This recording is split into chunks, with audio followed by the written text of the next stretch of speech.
In this video, we're going to talk about ways to express concentration. So this video is the background for the calculations portion of solutions. And in this video, we're going to focus on different ways to calculate concentration, such as mass percent, parts per million, and the other ways that are listed on this slide. So concentration can be expressed either qualitatively or quantitatively. So qualitative is when we give the solution a description. So we've talked about saturated, unsaturated, and supersaturated. We can also describe solutions as dilute or concentrated, but then we can also put numbers to a solution and express it quantitatively.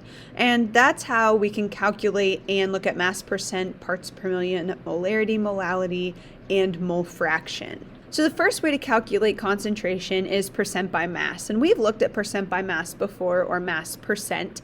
It's one of the simplest expressions. Typically, we will find percent by mass for a solute, but percent by mass is just the mass of the component in the solution over the total mass of the solution. So you can remember this as part over whole times 100. So essentially what we're doing is we're taking the ratio of the components. Whatever it's asking us for, we're looking at the ratio of that component compared to the total mass of the solution. If we have an example that says that the solution is 36% by mass HCl, that means if it's 36% by mass HCl, it's 36 grams of HCl in 100 grams of solution. So we can just take a percent and we can turn it into a fraction. Now, percent by mass could actually be the same as percent by volume. Instead of grams over grams, you could have milliliters or liters over milliliters or liters. So you could do percent by volume the same way. So another way that we can look at concentration is parts per million and parts per billion. So this is still looking at the ratio of components. We're still looking at part over whole. It's just that what we're multiplying by is a little bit different. So instead of multiplying by 100, since it's parts per million, we would actually be multiplying by 1 times 10 to the 6th for parts per million. Or we could multiply by 1 times 10 to the 9th for parts per billion. Now, these two concentration units are used for very dilute solutions. So we use percent by mass for solutions that we would make in the lab.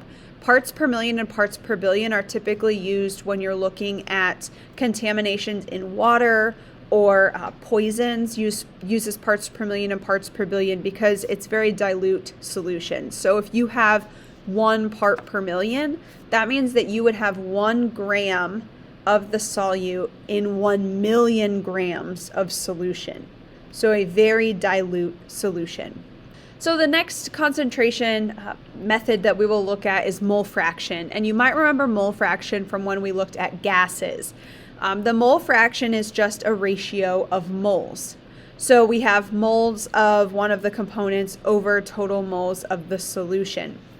So this is actually represented, to us it looks like a capital X, but it's actually represented by the Greek letter chi, C-H-I, but it does just look like a capital X. Now, mole fraction is on your equation sheet under the gases portion, and so again you have moles of one of the components over total moles of the solution. And so the moles will actually cancel out so that mole fraction has no unit, it's just a decimal. But when you're looking at mole fraction, it's really important that you remember that the sum of all of the mole fractions of a solution have to add up to equal 1. Because since we're looking at decimals, 100% of something as a decimal is 1. So it's really important to remember that. Now, in some applications, you might need to find the mole fraction of the solvent instead of the solute. So if you're looking for the mole fraction of the solvent, that means that you're going to have moles of solvent on the top, total moles of solution on the bottom. So you really just need to read the question carefully so that you know exactly what you are solving for. So molarity is probably what we see the most when it comes to calculating concentration. And you might recall calculating molarity, which is represented by a capital M, in chapter 4 from the summer work or prior in honors. So this is useful for finding the solute compared to the entire solution. So to calculate molarity, which is also represented by a bracket, we look at moles of solute over liters of solution. So to calculate molarity, it has to be moles of solute over liters of solution. So always check your units. If you're given grams of solute, convert it to moles. If you're given milliliters of solution, convert it to liters. It always has to be moles over liters. Now, since volume is actually temperature dependent, because volume can expand or contract based on the temperature, molarity can actually change with temperature. So that's something that's important to remember. If we are drastically changing the temperature of our solution, the molarity more than likely will change.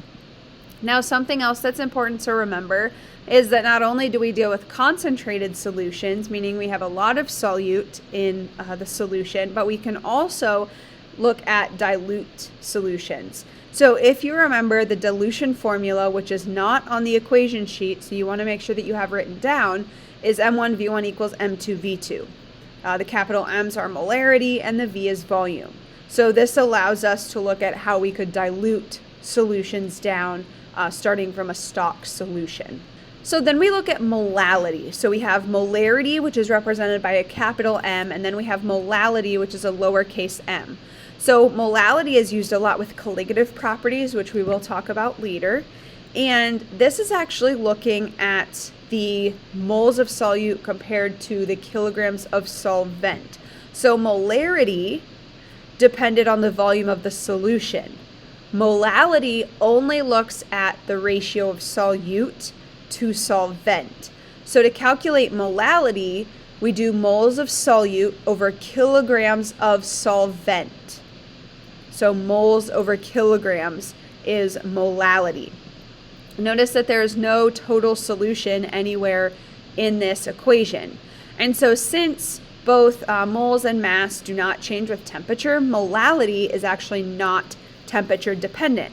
So we can actually use molality in the lab. If temperature is changing a lot, we can use molality as our concentration because that is not dependent on temperature. And so again, molality, lowercase m, is moles of solute over kilograms of solvent.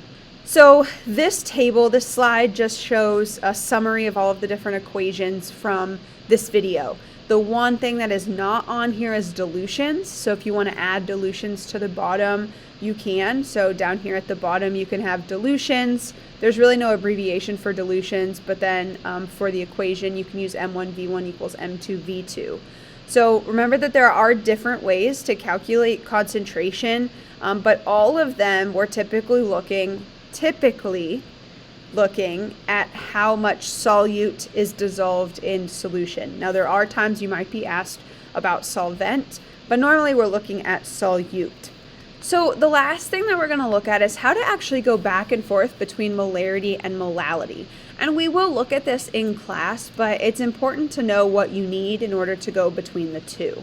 So if we know the density of the solution, so density of solutions, remember that density of solids, liquids, and solutions are typically given in grams per milliliter.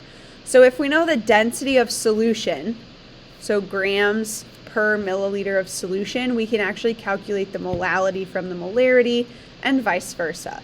And so it's important that if we want to go between the two that we have density, and then we can actually just use dimensional analysis to convert units to go from either moles per liter to moles per kilogram, or moles per kilogram of solvent to moles per liter of solution. And this slide kind of shows the different map for doing that.